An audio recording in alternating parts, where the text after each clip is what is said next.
Hey beauties, welcome back to my channel. Today I am talking about something I've actually wanted to talk to you guys about for a while now. And I thought that, today was the perfect day to do it because I am currently doing my final wear test with this foundation right here, the Fenty Beauty EAZE Drop Blurring Skin Tint. And I was like, you know what? In the midst of this, I'm gonna film this video. I wanted to take time because this video is basically talking about things that I have had done, more specifically my breast augmentation and the fact that I have EDS, and yes, I had complications. And so I wanted to go through all of that because when I was looking for information, it wasn't there. And I really want to share my story and everything that happened and what could happen and things that I wasn't told. I had no idea about. Before I get into this, I do want to give the disclaimer: surgery, plastic surgery, Botox, filler, any of that, that's not for everyone, and I'm not encouraging anybody to go out and do it, but I don't discourage it either. Do whatever makes you feel good. And my boobies are definitely something that I took a long time to think about. And I had my family first, and then I kept going back and forth with it. And I didn't know that I had EDS at the time. If you don't know what EDS is, it is a connective tissue disorder. And one of the things that go along with this connective tissue disorder is your skin is very stretchy. So I had some issues. This is actually how I found out about me having, for sure, EDS, but I'm getting a little ahead of myself. I do want to mention that there's a lot of things that, well, not a lot, because I don't think I've done a lot to my face. I do have lip filler. I'm going to show you a picture of the reason why I have lip filler, because it's been something that's been talked about quite a bit. And again, I'm sorry I'm jumping around in this video. It's very, I don't know, it feels a little strange to talk about, but I want it to be out there. Here is a picture of my lips before I ever had anything done. And personally, I don't feel like I've gone overboard. I like the way that they look. My husband was very anti anything. But after I had gotten it done for the first time, I've had it done a few times now. And he's like, all right, I do like it. He was worried that I would go overboard. And hey, if you like a certain look, go for it. I do try to keep things a little bit more natural, but I don't mind if somebody knows that I have lip filler. It doesn't bother me at all. I don't mind if somebody knows that I have implants or that I have had Botox. I don't care. It's just something that it just doesn't bother me. But I do try to not go overboard for my preferences. It might be overboard for you, but for me, this is what I like. All right, so with my lips, I was so self-conscious about them. It's been years. I can't even tell you. When I first started doing makeup, I would do my entire face and I would leave my lips blank. Not only because of my lips, I didn't want to draw attention to them, but I didn't want to draw attention to my teeth. I just didn't like my whole mouth area. And I didn't realize just how much of it was my lips until I was on camera.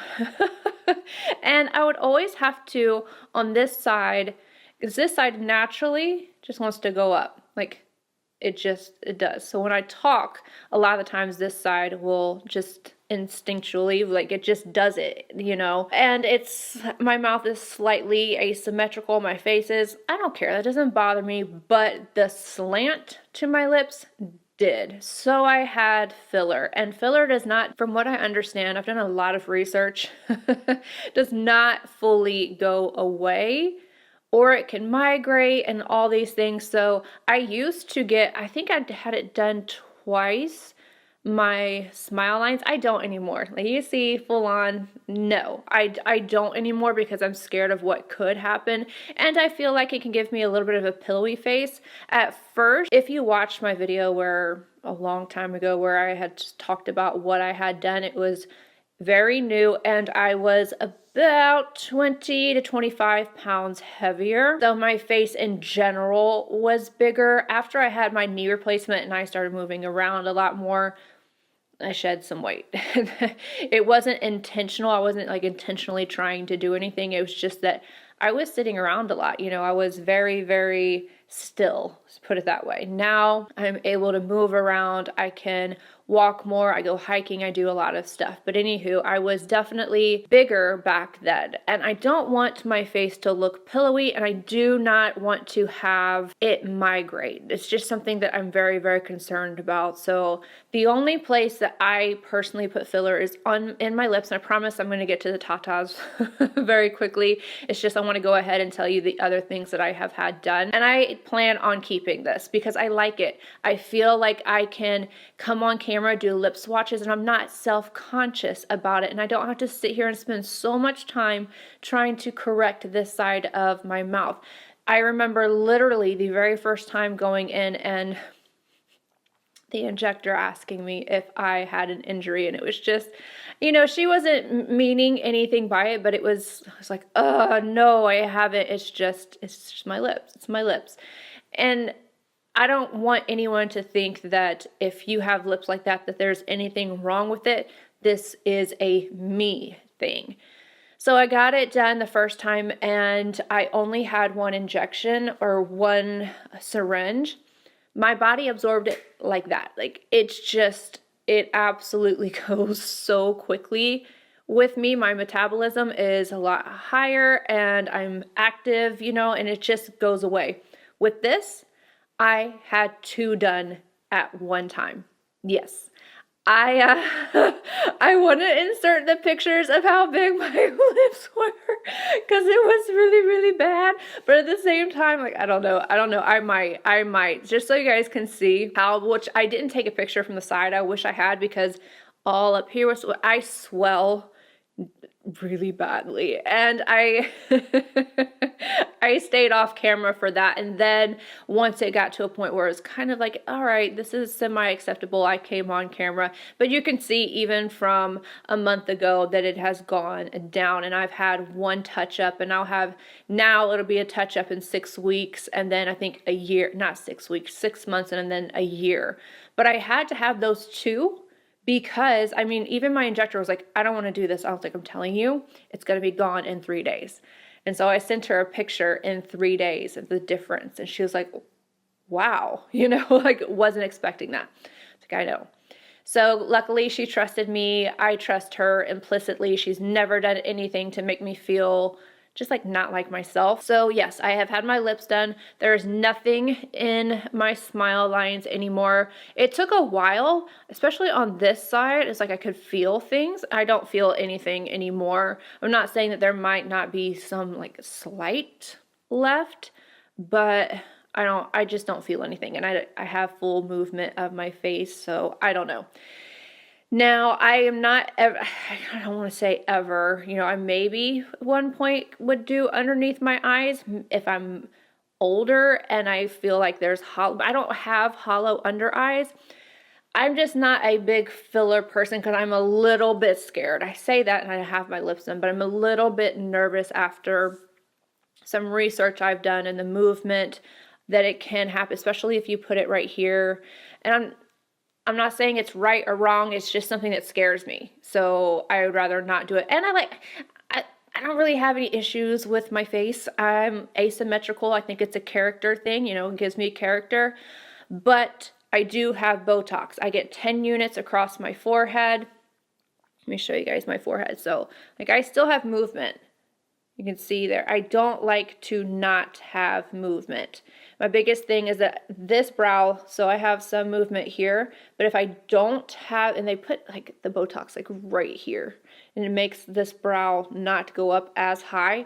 My brow arch, I'll insert a picture, but it used to go so high. Give me a second, let me fix my hairs again. And that's really what started that. So I just get 10 units, that's it. And then 10 underneath my eyes. I've had so many people argue with me like, no, you got filler under your eyes. You can't get Botox. No, a lot of people cannot get Botox, and a lot of injectors. I don't know what the exact name is, but they won't do it. And there's most people, they're not candidates for it. And I was told ahead of time that it was very possible that I could get the Botox underneath my eyes and end up needing filler to correct it for the time being, because it could create, like, I don't know, the muscle or something, and it could create hollowness. That didn't happen, luckily, and I've been doing that.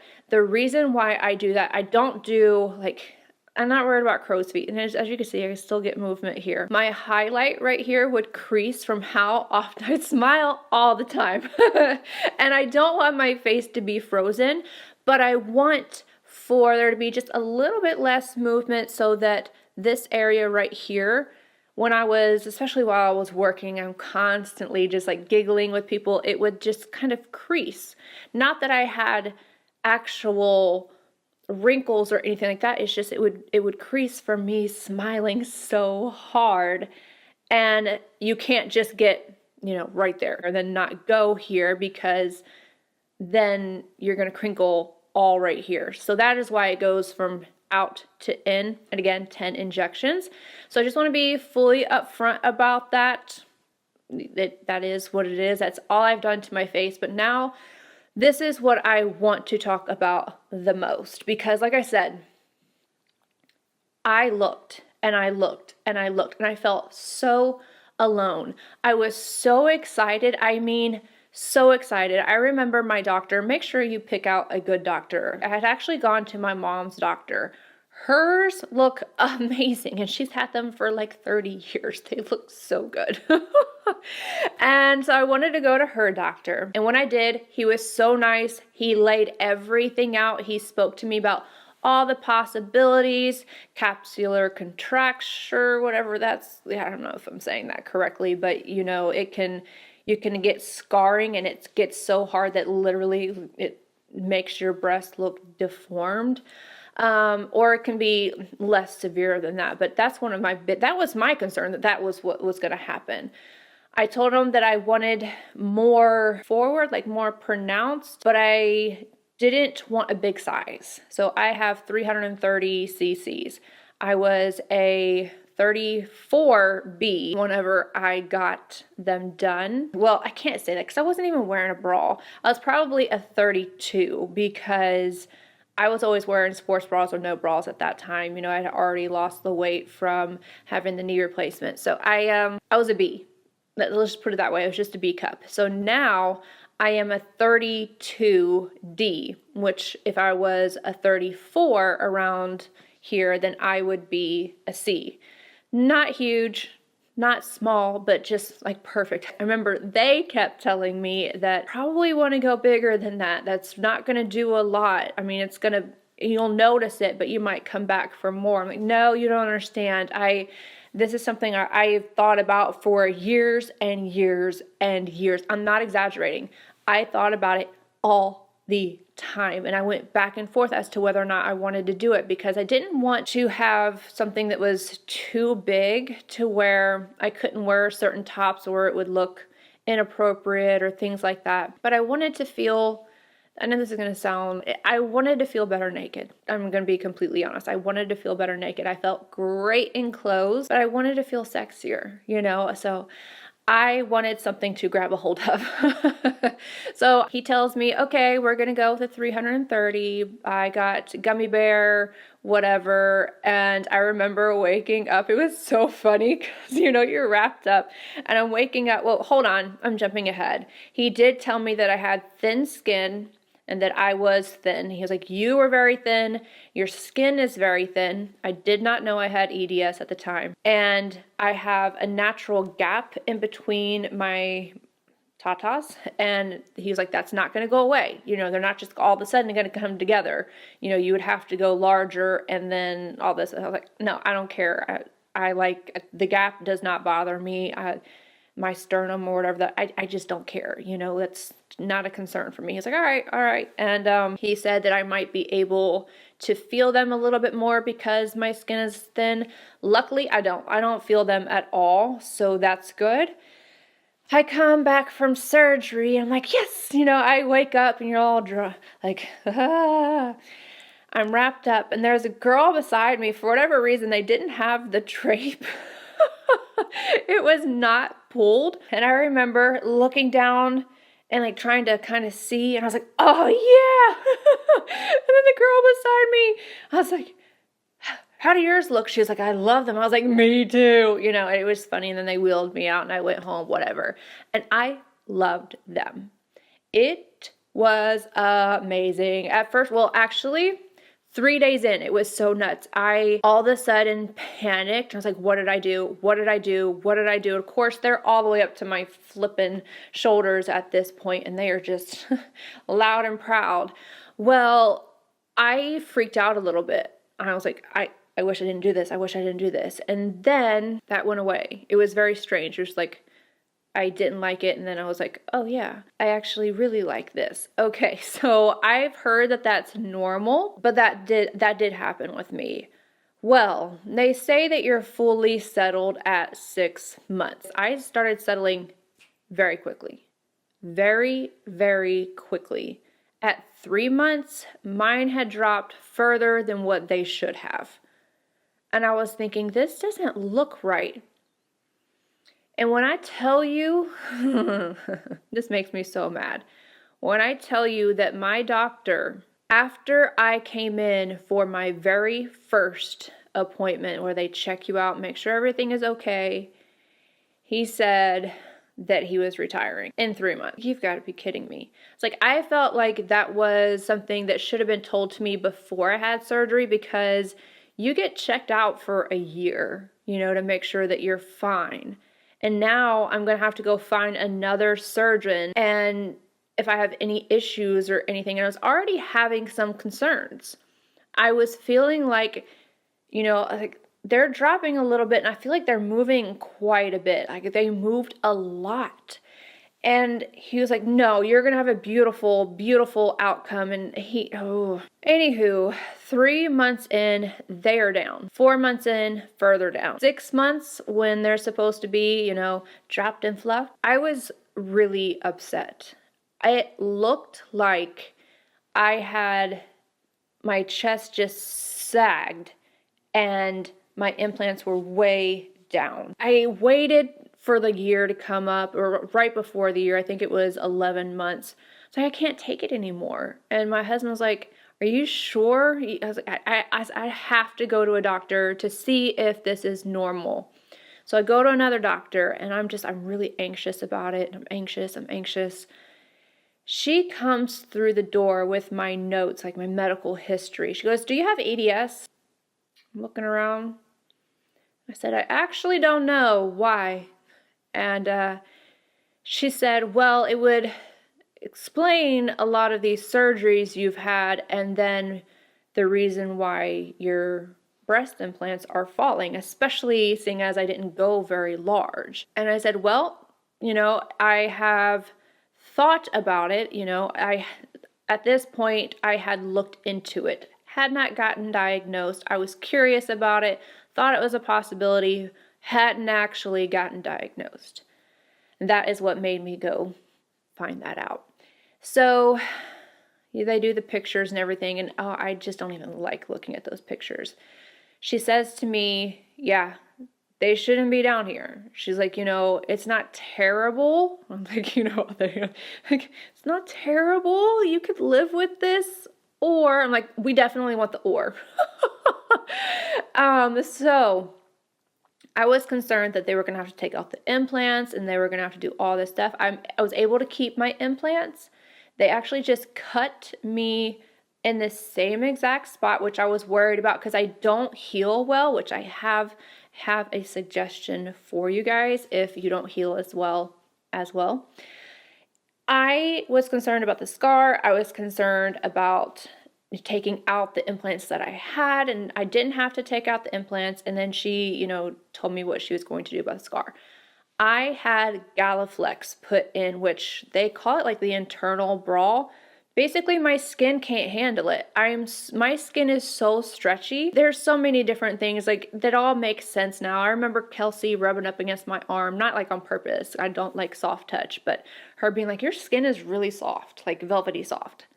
And I was like, I don't know why. I don't have any lotion on or anything. I'm not a big lotion person except for sometimes on my legs during the summer. And then, or if I have like a special, I want to look nicer. But generally speaking, I'm not the lotion girl. I'm not the, it's just whatever. And I've been told that a lot, that my skin was soft. Like, I was like, okay. I don't know. It didn't click with me that it would be anything, but apparently that's something with EDS. And anywho, she mentioned the Galaflex, and they put it under, and that goes away after a year. Now I'm right at a year, and I can still feel a little bit of it, so you do feel it. Forewarning, if you have EDS, or if you decide, you know, that you want an internal bra, you will feel it at the bottom underneath your chest. But it starts to go away. I think mine hasn't gone away all the way just because I have a harder time healing, but it is night and day the difference. I wanted to wait until it had been long enough because I kept thinking it was a fluke. I remember checking at the 3-month mark, like looking and then looking at my old pictures, and then at the 6-month mark, looking at the old pictures, 8 months, you know, things like that. And it's staying, knock on wood, because I don't want it to go anywhere, them to go anywhere. I just remember feeling so down, like I didn't want to be looked at. And I remember thinking, wow, I didn't have to use a bra at all before, and now I have to hike these things up. Now, with the Galaflex, and because I have EDS with the stretchy skin and everything, I have to be very aware. So sometimes you guys might see a random picture where it looks like my boobs are up to here. That is because as I'm healing and until the Galaflex is completely gone, or really, I sleep in a sports bra every single night, and I can take off a bra and wear something, but most of the time I need to have support because of my skin. But I can tell you that the Galaflex has made a huge impact on the way I feel about myself. And that doctor, oh my gosh, I absolutely love her. And it's just, I wanted to talk about this because, like I said, I looked and I looked and I looked. I was like, because I felt like something was wrong. It's just like something is not going right. Usually people, their boobs are up higher, or they settle in a normal spot, like where mine are, or just a normal spot. And I'm telling you, it was so far down, and I could like lift up underneath my implant. It was just the strangest thing. And if I flexed, which there is, like, sometimes you can flex and you can get a little demarcation line. I'm not talking about that. I'm talking about a huge line, like the size of my hand, just going up, because that would push the implant up. It was a very not fun experience for me. So I want to be able to have this video out here for people that have EDS. Maybe you're considering having a breast augmentation. And if you are, I highly suggest talking to your doctor about Galaflex or different options, because if your skin lacks, you know, if it's stretchy, you might have a hard time like I did, and you don't want to go through the surgery twice like I did. I forgot to mention this part about where my incisions were and what I did to make the scarring look better. My incisions are in like not in exactly in the fold, but just above the fold of where my breasts are. And initially, the scar was not great. I wouldn't say it was terrible, but it's not great, just because EDS scarring can be a little bit of an issue. My mom had actually told me about this paper tape and how people used to use it all the time, and I just kind of disregarded it. Well, when they gave me, meaning the doctor right before my surgery, gave me a little pack. It had a pen in there, a little pamphlet, you know, just little goodies, and there was a little thing of paper tape, and I was like, No way. And it actually did work. And I'm not saying it's going to work for everybody, but you use the paper tape over top of your incision, and you can use it for a short amount of time or a longer amount of time, up to a year actually. And you don't leave it on for that entire time. You know, as it starts to kind of, as you're taking a shower and whatnot, it starts to loosen up, you'll take it off and put new ones on. But it helps to retain the moisture, and it also helps the scar not like stretch out, which is really cool. My incision looks so much better than the original one. Like, I don't even know how they did it, but now it looks a million times better. And I kept the paper tape on for 8 months. So if you're looking for anything like that and you're wondering, you know, hey, what can I do? It's not going to break the bank, because I know there's these silicone things and everything out there, but paper tape, just look into it. There's videos on YouTube and everything. Paper tape does an amazing job of helping scars from surgery and whatnot heal. I mean, my scarring is night and day. It looks so good. But anywho, I just wanted to let you guys know about my story. If you have any questions, just let me know.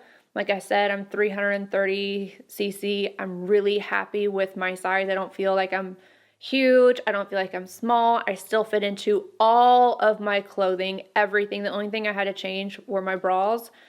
I just feel better about myself, and I love wearing swimsuits now. That's fun. But yeah, and then if you have any questions about what I've done with my face, I had a question on Instagram asking me, because I showed a picture of me at, I think I was 18, like, how many surgeries have you had done, or what have you had done? I'm like, I've only had my boobs done as far as surgery, you know, and then this.